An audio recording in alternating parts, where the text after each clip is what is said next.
Hey, this is Ben from the band Nightwraith, and you're listening to the Brutally Delicious podcast. One, two, three, four. The Brutally Delicious Podcast. The Brutally Delicious Podcast. The Brutally Delicious Podcast. The Brutally Delicious Podcast. 70,000 tons of metal. The original, the world's biggest heavy metal cruise. 60 bands, 4 days, one cruise ship, only 3,000 tickets. From Miami, Florida to Ocho Rios, Jamaica. January 30th to February 3rd, 2025. 5 days and 4 nights mingling side by side with your favorite artists in this incredible fan-friendly scenario that has no comparison. Go to 70,000tons.com and book your ticket Now. Background.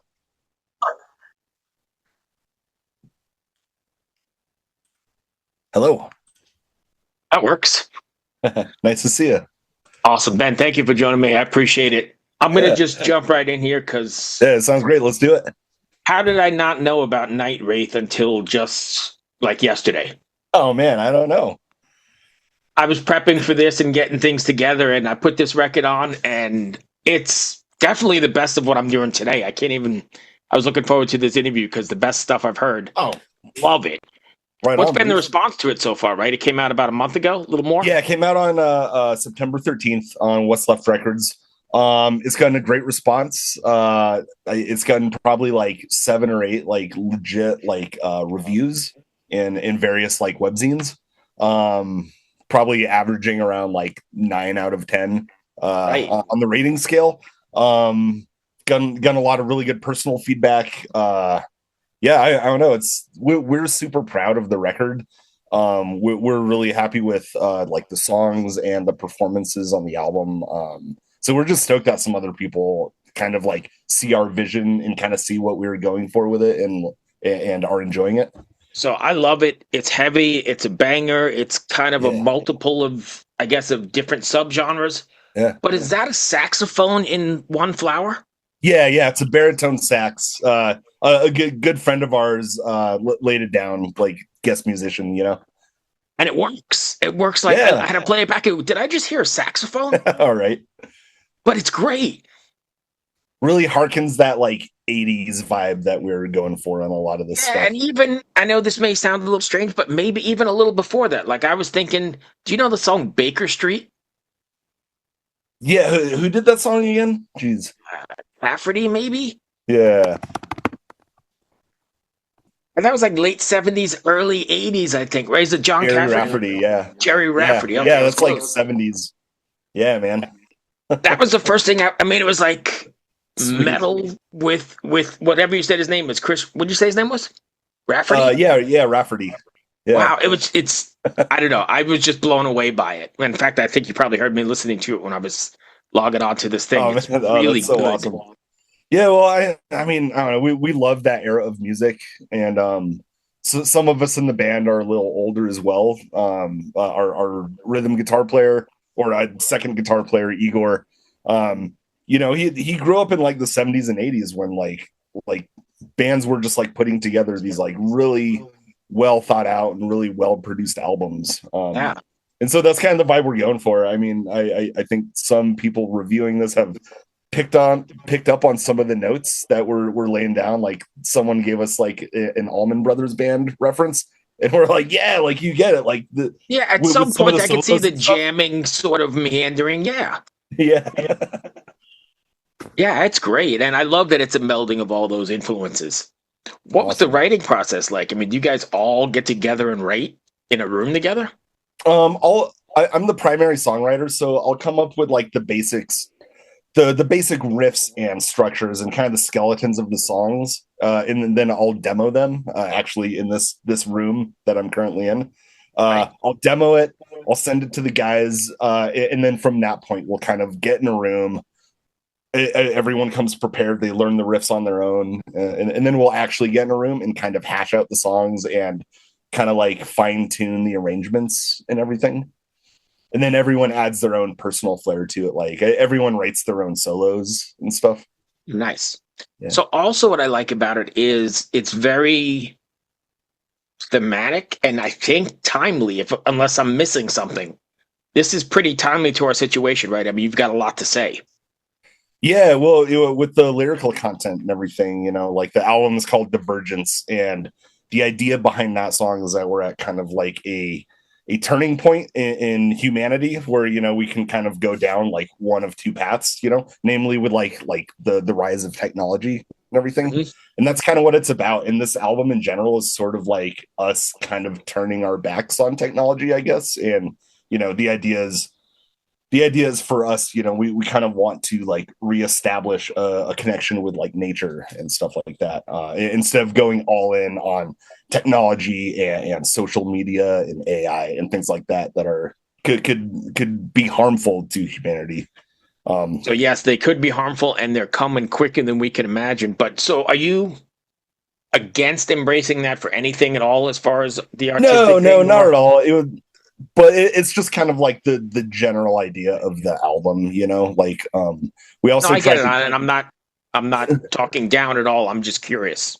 Yeah, we're not saying, because I mean, like, technology is here to stay. There's nothing Right, and it's just going to do keep about going, it, right? But it's like, how much do you want to incorporate in your life? Like it's probably healthy to not implement it in every single aspect of your life. Like even with the recording process of the album, we tried to do everything as like genuine and organically as possible. We didn't like overly edit the drums. We didn't like quantize anything.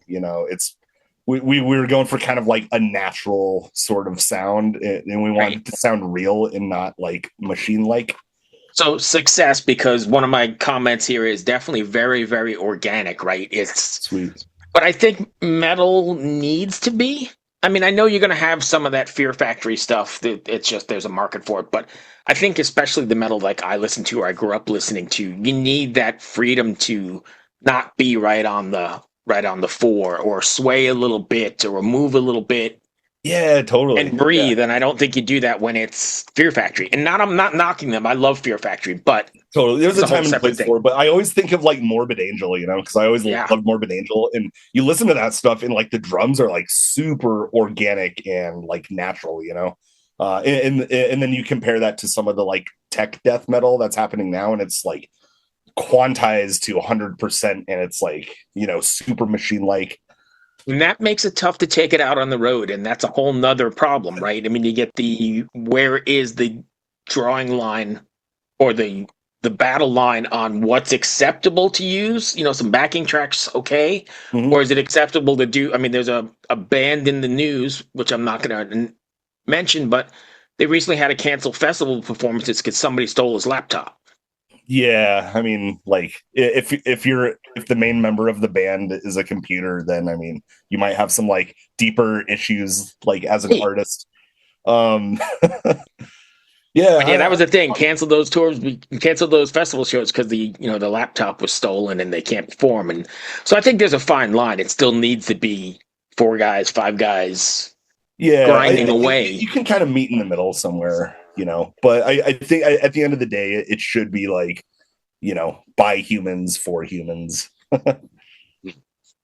So when you're writing this, did you ever come across a time where you thought maybe you were too vulnerable putting yourself in? Because I think there's a lot of emotion in these songs, right? So did you ever think you were too emotional? Shit, I shouldn't have said that.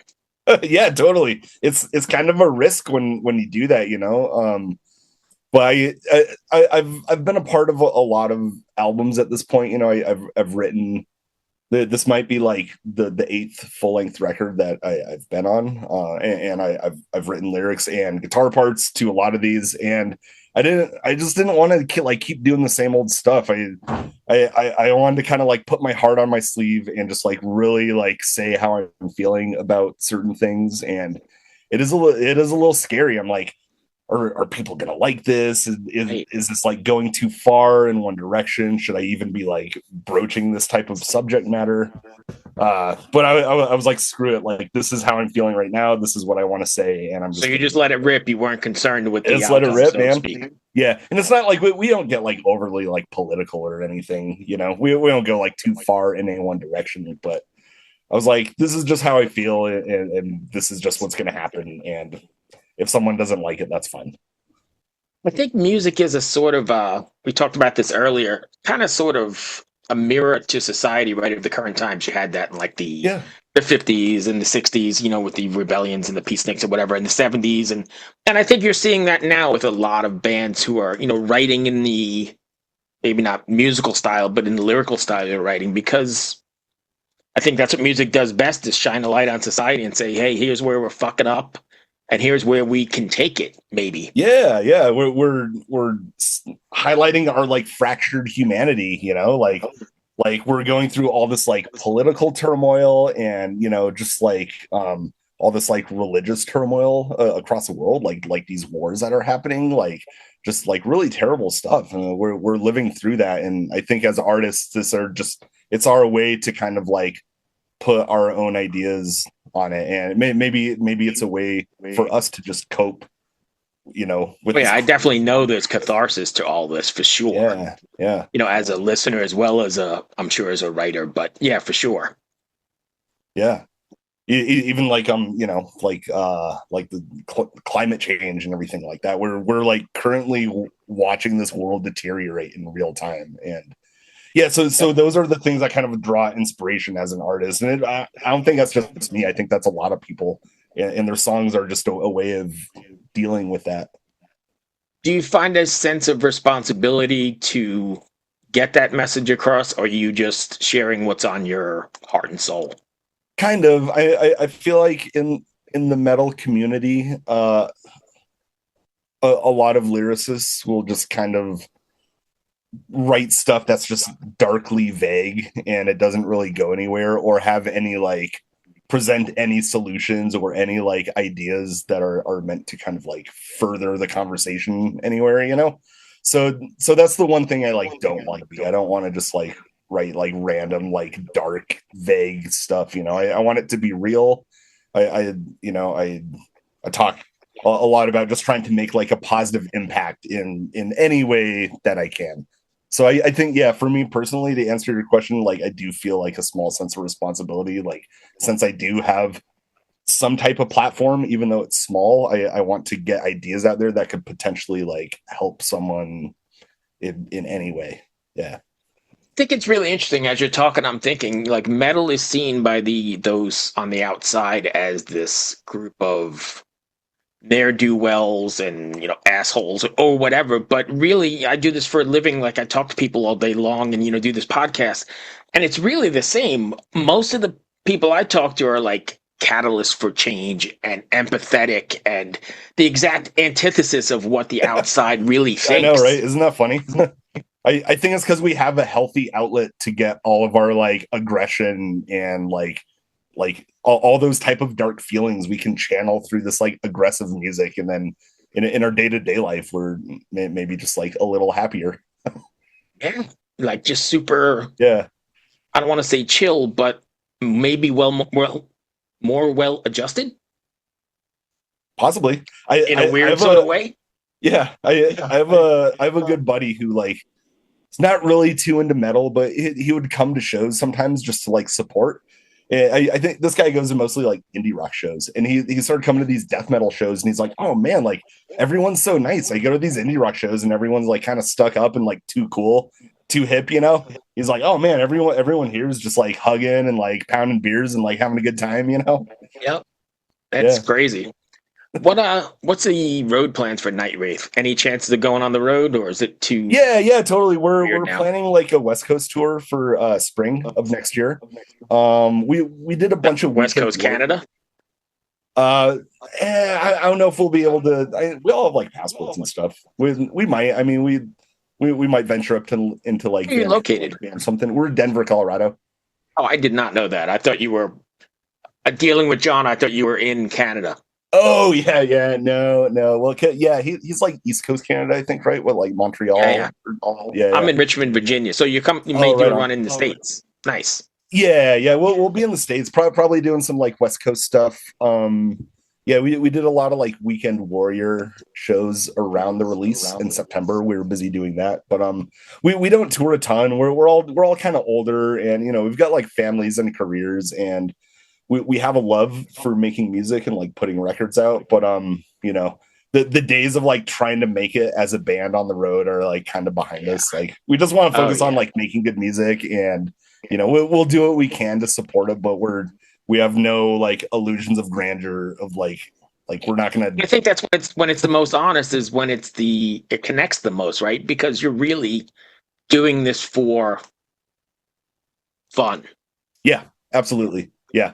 It's not part of our like brand, you know, it's not part of our like image or whatever, you know. So if you're writing stuff that doesn't work out, you don't have to be like, I gotta get this out, because no, we can do whatever we want to do. That's nice, right? Yeah, and I think that shows. Yeah. Another one of my favorite bands, I think, is from Colorado. Is Wayfarer from out there? Yeah, totally. Actually, Joey, the guitarist for Wayfarer, he did a guest guitar solo on one of our songs. Yeah. Love that band. They've been on a couple they're times. killer. What a great record American Gothic was. My God. Yeah, I know. Totally. Yeah, I think Shane, the main guy from Wayfarer, was. Yeah, he's been on a couple times. Oh, cool. Yeah, he's great. Yeah. That's funny. But that brings me to the end of the questions I had here. If fans want to find you, how do they do so? Yeah, I mean, like we've got like Instagram and Facebook, just like everyone else. Bandcamp is a great place. Just because, you know, you can stream our music for free, and we have like merch available for sale on our Bandcamp. Okay. You know, we also have like a website, nightwraithband.com. You know, Spotify, of course.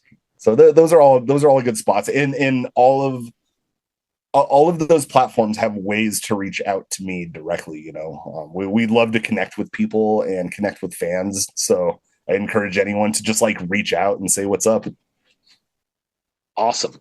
Yeah. And after this, you said you got the West Coast run. Are you doing more singles or another release? Yeah. So I don't know if you heard like the Pink Floyd cover on the album.